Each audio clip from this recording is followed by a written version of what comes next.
David, it's great having you. We're talking with David Mair. He is the CEO and founding partner of Soter Healthcare, and he specializes, and his company specializes, in destination healthcare, where you can get the best healthcare, and sometimes that's not necessarily here in the United States. So, David, we were talking right before the break about some of the better places to go for some of the most common procedures. You had mentioned Toronto was important for a fantastic prostate cancer treatment that they have using high-intensity ultrasound versus using chemotherapy. You'd also mentioned Beijing being one of the best places to go for stem cell research and things and applications. Tell us about if somebody is choosing to go, let's say, overseas to get the best medical care, what is the experience like for that patient? Because that's a little bit scary. To go into a third world country, you don't necessarily, not a third world country, but a foreign country, you don't speak the language. Help us. How do you coach people through that?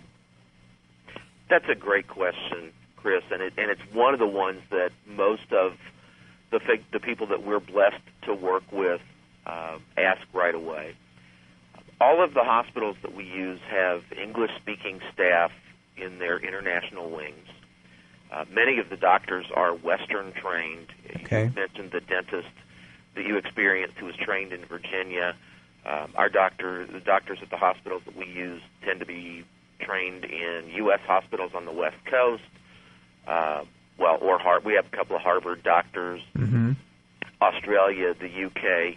So when they go to this other country, they're walking into a doctor that speaks English, that has been trained here in the United States. That must be a comforting first part. It certainly is for a lot of people, as well as having nursing staff that speaks English. So the language barrier is not what people are afraid it is in the hospitals with which Soter works. Now, having said that, we do recommend that people bring a companion with them, just like you would if you went to the hospital in Houston instead of Colorado Springs or Denver. Mm-hmm. It's nice to have that person with you. And all of the rooms in the hospitals that we work with support two people. There's either oversized, king-size, queen-size beds that can be brought in, or there's two sleeping rooms. Most of them have a living area. Some even have a small kitchen. Wow. So we have that. We look at patient safety. We look at infection rates. Soter actually has, 300 individual points of evaluation in our accreditation process, most of which are focused around patient safety, and that's people's single largest concern when we're talking about an international destination medical care